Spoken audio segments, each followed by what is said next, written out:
Hey everyone, welcome to another game for Gaming Cats and Dogs. This is our first request. Yeah. Yeah, PandaRay recommended a playthrough of Gex Enter the Gecko. And this is a game of a 90s mascot. Now, during the Nintendo 64, this was the era of mascots. Yeah. Gaming companies wanted their own anthropomorphic animal, cute character, sassy, on edge cartoon, and this one is Gex. Sometimes they age well, sometimes they don't. Yeah, this one ages in the middle. Yeah. A little in the middle. Gex reminds me of like that uncle that thinks they're with the times, but they're not quite with the times. Well, he's voiced by Dana Gold, who I think was an Saturday Night Live comedian. Okay. I think. I could be wrong, but yeah, he's voiced by Dana Gold. And the PlayStation version, because Nintendo 64 were cartridges that couldn't hold as much memory. The PlayStation touts over 100 catchy phrases. Well, the Nintendo 64 version only has half of that. So it's a fun little platformer. You go through these levels based off different movie tropes. And the first one, we thought just in time for Halloween, we're going to do Smellraiser. Smellraiser! The special of Scream TV. Oh, I'm going to chuckle at that one for a while. I did not know that was the title of this level. There's a lot of goofy puns in these games. Oh my god, I love puns. Yeah, Gex is full of puns. Like when I do that, he goes, slip of the tongue. Mm-hmm. Yeah, I did hear that one. So whenever we first got this request, I'm sure for anyone who's watched earlier episodes, thank you. I'm just getting into video games, so I didn't really play many as a child.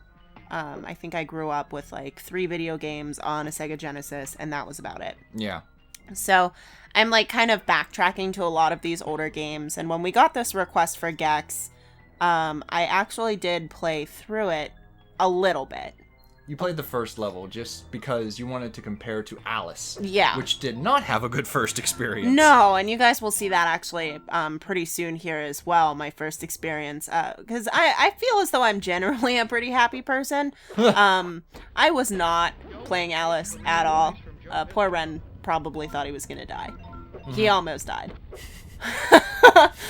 But anyway, I was very curious about the camera situation for Gex as well, because you were saying about adjusting the cameras and whatnot. So I wanted to see how it held up comparably to Alice.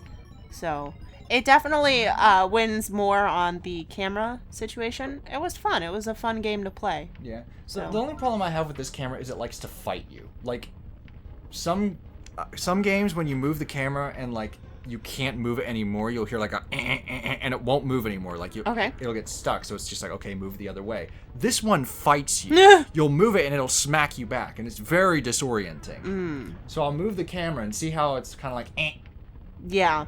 Like it snaps back. It's like, no, can't go that way. And I don't like the snapback. It throws me off a little bit.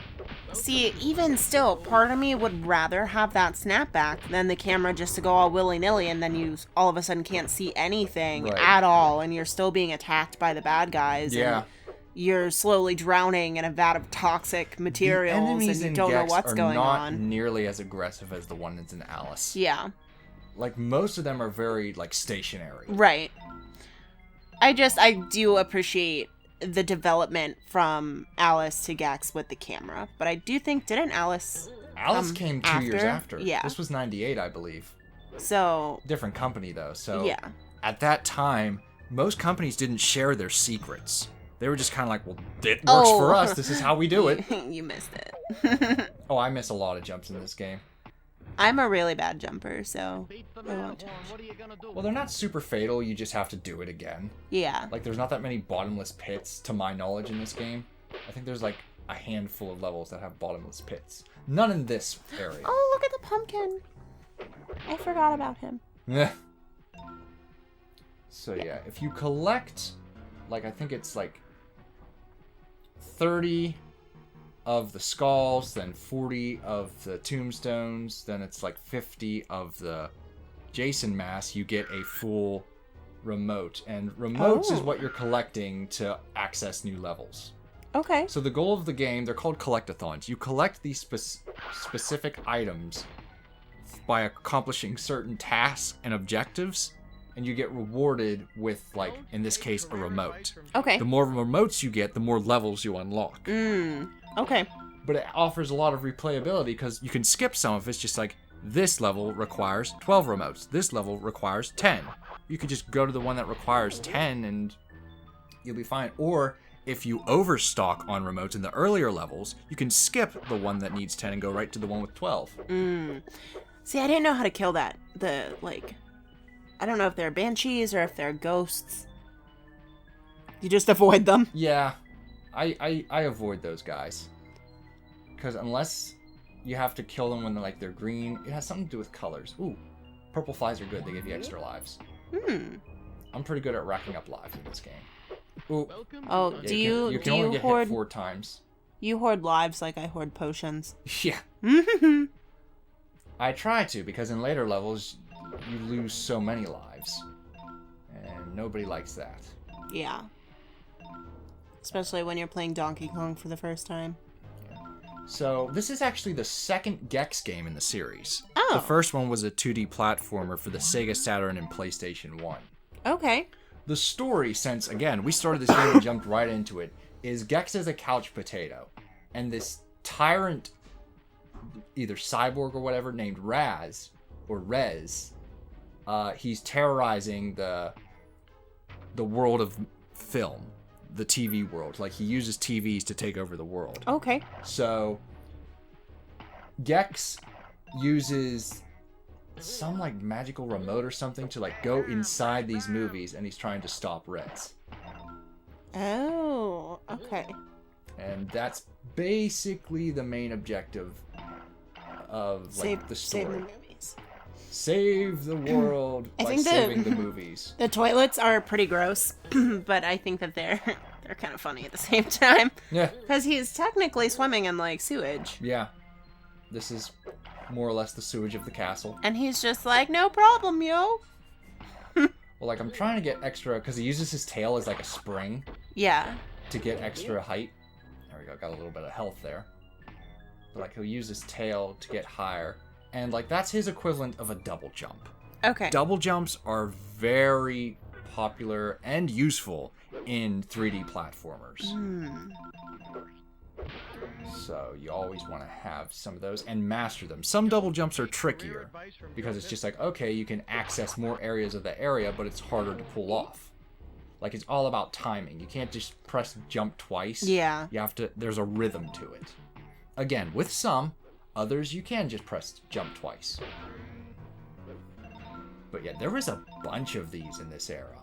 And for me personally, and this is my bias speaking, I kind of prefer it over all the shooter war games. Oh, absolutely. Because a lot of those blend in together, whereas I feel like there's a lot more charm and a lot more variety with this is a lizard, this is a plumber, this is a hedgehog. Going through movies, going through colorful worlds. This world's based on China. This world's based on Greek mythology. Well, we even had a moment like that today. We were watching a video, and there was a funny video of guy can't wear his headset right. Yeah. And just because I saw characters in camo, I just automatically assumed it's Call of Duty. And I'm like, oh, he's playing Call of Duty. Wrong. It was not Call of Duty. But they do just start to blend together. I would much prefer something that, even if I can't remember the name, I can describe it to you. Yeah. You know what I mean? If I didn't know this was called Gex, I'd be like, oh, it's the one with the lizard that goes into, the movies. And, yep. And you would know exactly what I'm talking about. Yeah. And already I have 2 remotes. Well, look at that. Because I got all of the little items. I collected them. And I also got the remote for the haunted house. Okay. So we're going to put our name in here so we know what to save the file. Whoops. Hold on.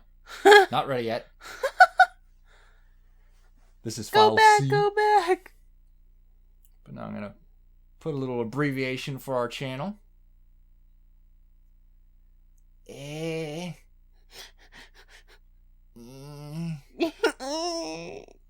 This is almost painful to watch.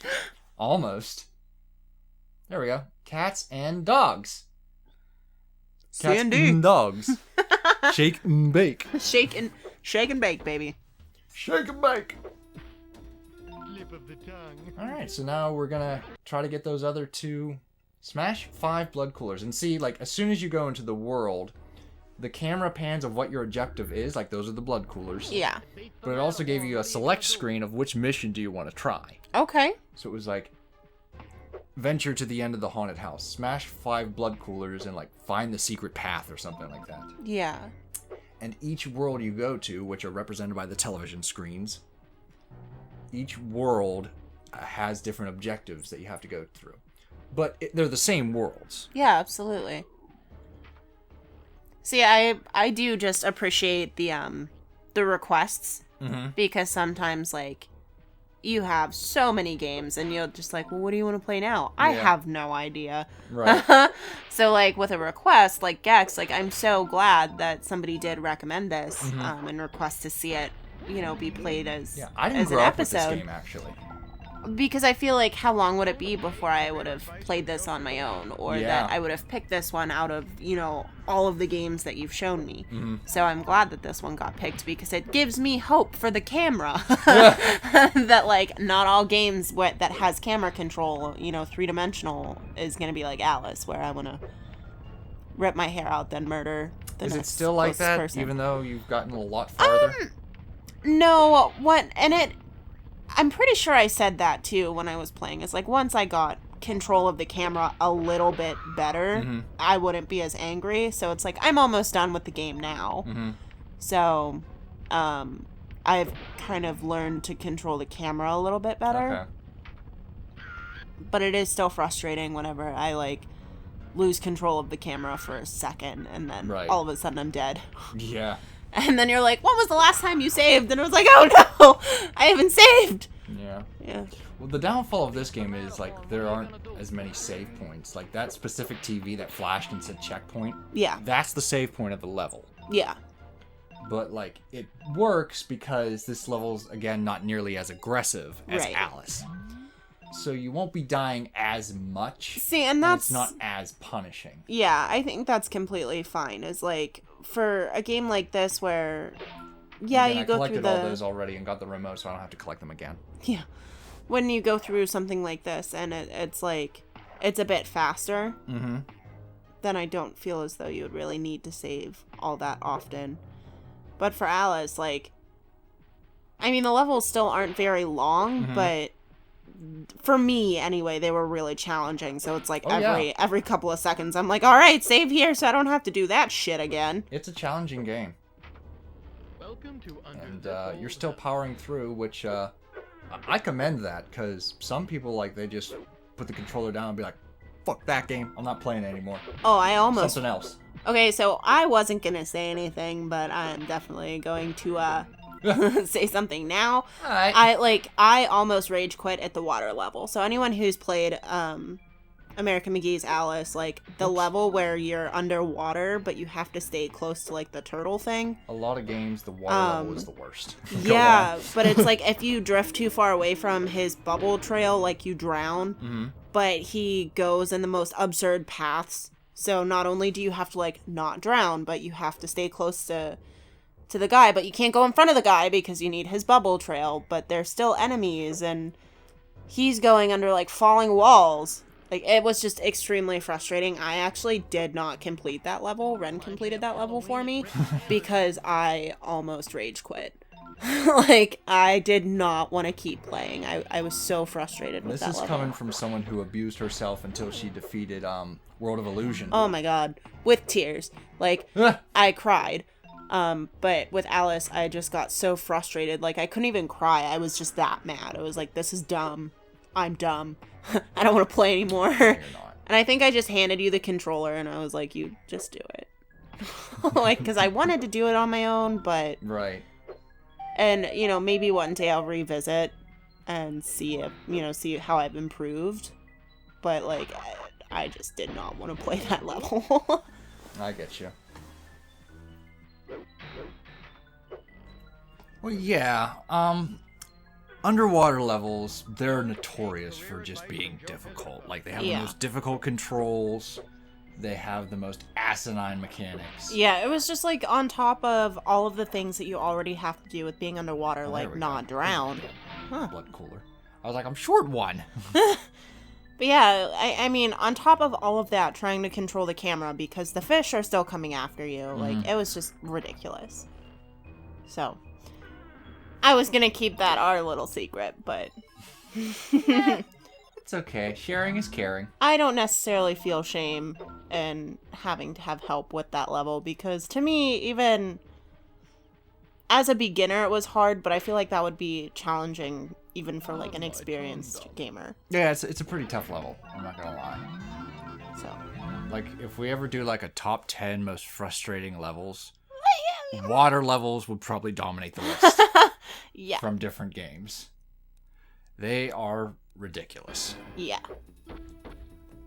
Alrighty, so let's see if we can get the last. Yeah, ride the haunted elevator. That's where we're gonna go. Why are the elevators always haunted? Like, you never hear of, like, a haunted staircase. I think video games pretty much cover everything at this point. Like, they've been around since the 80s, so it's just like, what have we done that hasn't been haunted yet? The elevator. Well, that's like, I was checking out some Roblox games, and they have, like, the haunted elevator. Yeah. You know more about Roblox games than actual games. Yeah, I do. That's a part of my job. I have to know a lot about, like, Roblox and Call of Duty and Grand Theft Auto, so I know an absurd amount of those games. Don't ask me how to play them, though. I have no idea. You just do research. Yeah. Okay. Kind of more statistics and things like that. I love that he like, Gecko climbs the walls. Yeah, he climbs up on That's the wall. so cute. Halloween at Rip Taylor's. I know it's not supposed to be cute, but it is cute. It is cute. I think it is, because, I mean, when he does it, you hear like... I know, it's his little feet. It's adorable. I have, like, a weird obsession with certain sounds that are just, like... To me, it's an extreme attention to detail thing. Like the sound his little feet make when he climbs up the wall. Just like Aurora, the sound her feet make when she's walking because she's barefoot. You like the sound of feet? I do. I promise it's not a foot thing. Like, it's a sound thing. Fetish. I have a foot sound, what? I think that took a weird direction.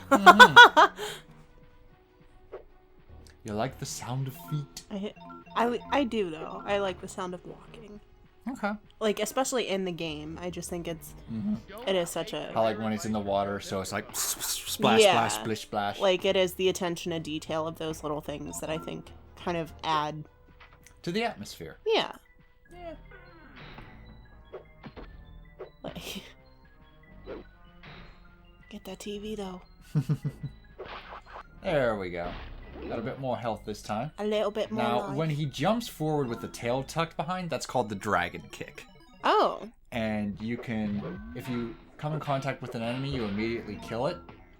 And it also gives you a fair amount of distance. So yeah, it's considered a long jump.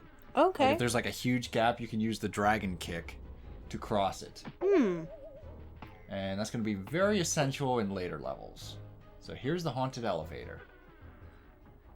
See, it's really interesting because I don't think I went through... Did I go through the haunted elevator? I don't think I did. Well, did you get all of the remotes, or did you just get one to understand the basics? I think I just got one. Yeah. Alright, so there's our last remote. In the next part, we're going to get the secret remote. Which is somewhere around this level. It might be down there. But yeah, let's just get this remote because we're running out of time. And yeah, in the next part, we'll get the secret remote and the next level. Let's go! So here we go. More of Gex Enter the Gecko coming your way. Toodles!